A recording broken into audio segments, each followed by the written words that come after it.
আসসালামু আলাইকুম। কেমন আছেন সবাই? আশা করছি সবাই অনেক ভালো আছেন। আলহামদুলিল্লাহ আমি অনেক ভালো আছি। সবাইকে আমার ইউটিউব চ্যানেলে স্বাগতম। ইলিশ মাছ সবাই কিন্তু খুব পছন্দ। ইলিশ মাছ পছন্দ করে না এরকম লোক খুবই কম আছে। তো আজকের রেসিপিটা আমি ইলিশের একটা রেসিপি করে দেখাবো।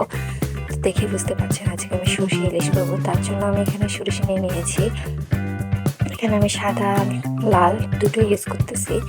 আমার কাছে শুধু একটা কেমন যেন ভালো লাগে না, তাই আমি দুইটাই সমান সমান সরিষা ভিজিয়ে রেখেছিলাম ধুয়ে কিছুক্ষণ। এরপর এগুলো একটা ব্লেন্ডারের মধ্যে নিয়ে করে নেব। তো ব্লেন্ডার করার জন্য আমি এখানে একটা কাঁচামরিচ দিয়ে দিয়েছি আর দিয়ে দিয়েছি বড় সাইজের একটা পেঁয়াজ। তো কাঁচামরিচটা দিলে কিন্তু সরিষার দিতে ভাবটা চলে যায়। আর দিয়ে দেবো সামান্য একটু লবণ। এগুলো দিয়ে একটু করে পানি দিয়ে আমি ভালো করে ব্লেন্ড করে নেবো, যাতে ভালো করে ব্লেন্ড হয়ে যায়। ব্লেন্ড ভালো না হলে কিন্তু আস্তে থেকে যাবে, তখন আমি সরষে ইলিশ খেতে ভালো লাগবে না। তো দেখতে পাচ্ছেন আমি এখানে ভালো করে ব্লেন্ড করে নিয়েছি। তো এরপর আমি ইলিশটা কেটে নিব। তো আমি এখানে 5 পিসের মতো ইলিশ মাছ নিয়ে নিয়েছি। 5 পিস মাছ নিয়ে আমি ভালো করে ধুয়ে পানি ঝরিয়ে নিয়েছি। এখন এর মধ্যে ম্যারিনেট করার জন্য আমি দিয়ে দিব সামান্য পরিমাণে লবণ, হলুদ গুঁড়ো, মরিচ গুঁড়ো। মাছের মধ্যে মাছে আমি ডিম সহই রান্না করব। তো এগুলো দিয়ে আমি কিছুক্ষণ ম্যারিনেট করে নেব। আর এর মধ্যে আমি সরিষার তেল দিয়েছিলাম অল্প একটু। সরিষার তেল দিলে কিন্তু ভালো একটা ফ্লেভার আসে। তো সরিষার তেল দিয়ে আমি 30 মিনিট মতো রেস্টে রাখবো। এখন আমি সরিষা ইলিশ রান্না করার জন্য একটা প্যান নিয়ে নিয়েছি আর এর মধ্যে দিয়ে দিয়েছি সরিষার তেল। সরিষার ইলিশটা কিন্তু সরিষার তেল দিয়ে রান্না করতে হয়। যখন তেলটা গরম হয়ে আসবে তখন এর মধ্যে আমি ঢেলে দেব পাঁচফোড়ন। পাঁচফোড়নটা কিন্তু ছাকার প্রয়োজন নেই, আমি এমনিতে জাস্ট একটু পানি মিশিয়ে ঢেলে দিয়েছি। চুলার আঁচটা কিন্তু লো আঁচে রাখতে হবে। তো কিছুক্ষণ এটাকে ভালো করে নেড়ে চেড়ে রান্না করে নেব। খেয়াল রাখতে হবে যেন চুলার আঁচটা বাড়িয়ে না থাকে, তাহলে কিন্তু তিতা হয়ে যেতে পারে।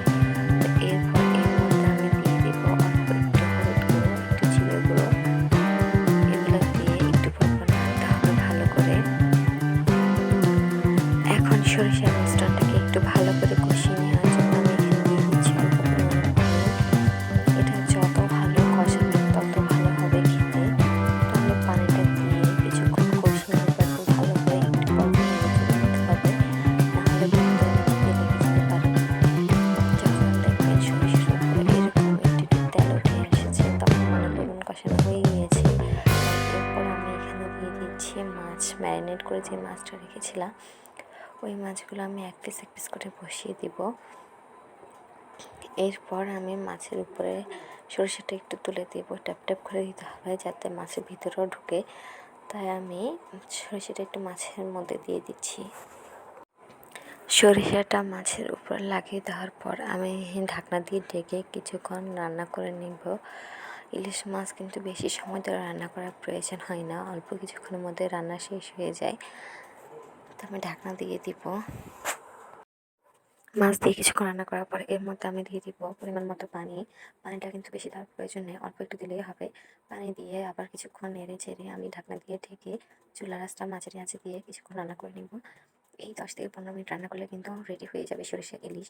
কিন্তু একটু পর পর ঢাকনা উল্টিয়ে নেড়ে চেড়ে দিতে হবে। আর এর মধ্যে আমি দিয়ে দিচ্ছি 3টা আস্ত কাঁচামরিচ আর স্বাদ মতো লবণ। কাঁচামরিচটা এই অবস্থায় দিলে একটা ভালো স্মেল আসে আর তিতা ভাবটাও কিন্তু থাকবে না সরিষা। তো শেষে রান্না যখন হয়ে আসবে তখন এর মধ্যে দিয়ে দিব আমি কাঁচা সরিষা। কাঁচা সরিষা দিলে কিন্তু দারুণ একটা ফ্লেভার আসে। আর দেখতে পাচ্ছেন আমার রান্নাটা কিন্তু রেডি হয়ে গিয়েছে। তো আপনাদের কার কার এই রেসিপিটা ভালো লেগেছে অবশ্যই কমেন্ট করে জানাবেন।